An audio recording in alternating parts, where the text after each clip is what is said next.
Hello बच्चों, प्रश्न दिया गया है। प्रश्न को पढ़ लेते हैं। प्रश्न क्या कह रहा है? निम्नलिखित बंटन सारणी के सभी आंकड़ों का योग 120 और इनका समांतर माध्य 50 है। F1 और F2 के मान ज्ञात कीजिए। वर्ग अंतराल दिया गया है 0 से 20, 20 से 40, 40 से 60, 60 से 80, 80 से 100। बारंबारता है 17, F1 फिर 32, फिर F2 और फिर 19। ठीक है, तो आइए प्रश्न को हल करने से पहले प्रश्न की यहाँ पर मुख्य अवधारणा देख लेते हैं। मुख्य अवधारणा, ठीक है।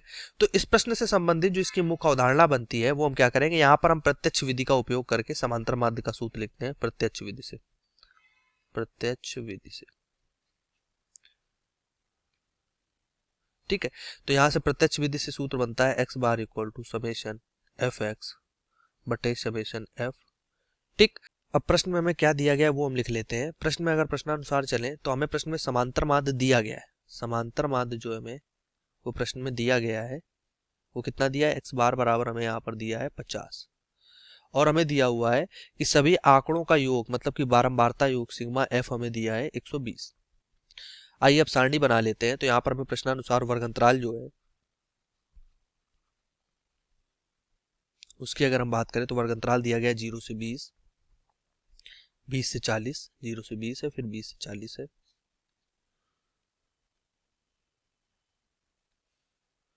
ठीक, 40 से 60, 60 से 80 और 80 से 100। ये हमें वर्ग अंतराल दिया गया है। बारंबारता की बात कर लेते हैं। तो बारंबारता जो हमें दी गई है, बारंबारता एफ, वो हमें कितनी दी गई है? 17, ये F1, फिर 32, F2 और 19। ठीक, ये हमें बारंबारता दी गई। तो x जो मध्यमान बनेगा 0 से 20 को जोड़ेंगे और 2 से भाग कर देंगे तो ये हो जाएगा 10, 30, 50, 70, 90। ठीक, अब यहां से अगर fx लिखें तो fx हमारे पास क्या बन जाएगा? 70 का 10 में गुणा करो 170, F1 गुणे 30 करोगे तो 30 F1। ठीक, ये हो जाएगा 5, यहाँ से गुणा करते हैं तो 5 दूना 10 और 5 तिया 15, 1 16, मतलब 1600। फिर हो जाएगा 70 F2 और 19 गुणे 90 करेंगे तो 1710। ठीक, ये हमारे पास आ गया fx। अब यहाँ से प्रश्नानुसार अगर हम चलते हैं तो हमें देखें अगर हम सिग्मा यहाँ पर f निकालें, पहले बारंबारताओं का योग यहाँ से अगर निकालें प्रश्नानुसार तो 10 प्लस 30 प्लस 50, यहाँ से हमें सिग्मा f निकालना है। 17 वाला ये वाला जोड़ना है। तो सिग्मा f यहाँ से क्या आ जाएगा? 17 और 32 और 19 को जोड़ लेंगे तो 68 हो जाएगा। तो ये 68 प्लस F1 प्लस F2। ठीक, और सिग्मा एफ का मान प्रश्न में हमें दिया हुआ है तो इसकी जगह हम मान रख देंगे तो ये हो जाएगा 68 plus F1 plus F2 equal to कितना दिया हुआ था हमें? सिग्मा एफ हमें ये दिया हुआ था 120। ये प्रश्नानुसार दिया था, इसको समीकरण 1 दे दिया। अब दूसरा समीकरण हम बनाएंगे सिग्मा एफ एक्स का, जो हमें मान दिया गया है।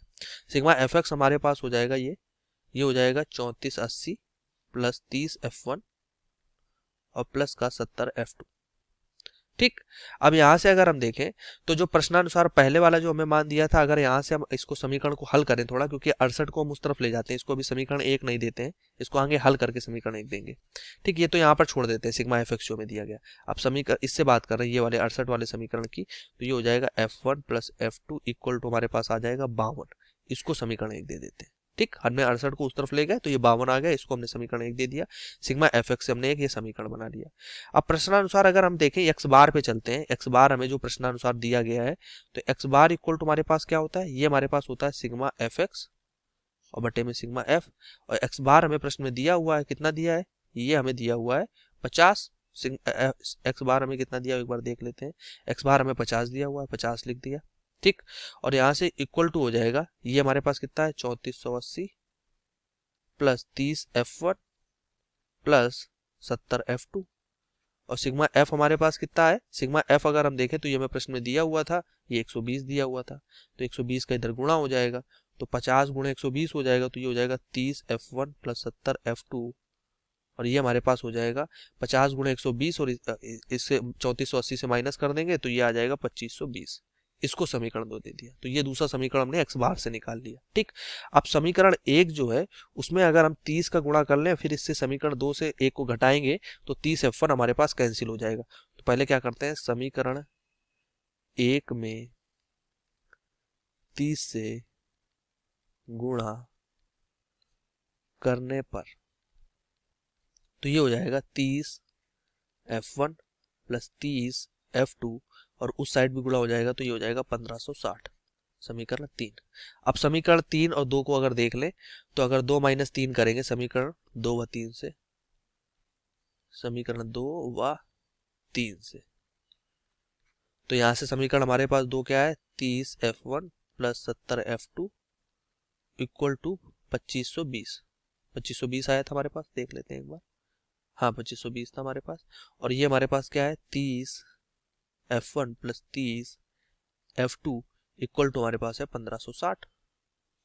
घटाने पे माइनस माइनस चिन्ह परिवर्तित कर देते तो ये कैंसिल हो जाएगा, तो ये हो जाएगा 40 F2 इक्वल टू हमारे पास आ जाएगा यहाँ पर, ये कितना हो जाएगा, ये हमारे पास आ जाएगा 960। ठीक, तो F2 इक्वल टू कितना आ जाएगा, 0 से 0 कट जाएगा, 4 दूना 8 और 4 चौको 16, 24 आ जाएगा। तो F2 का मान 24, तो F1 कितना होगा, तो F1 plus F2 equal to 52 है। तो यहाँ से हम F1 अगर निकालेंगे तो 52 माइनस 24 मतलब कि 28। तो F1 का मान हमारे पास, ये F1 F2 के जो मान निकालने हैं तो उसमें F1 का जो मान है वो 28 के इक्वल है और F2 का जो मान है वो 24 के इक्वल है। यही प्रश्न के उत्तर हो जाएंगे। आशा करते हैं प्रश्न का उत्तर आपको समझ में आया होगा। धन्यवाद।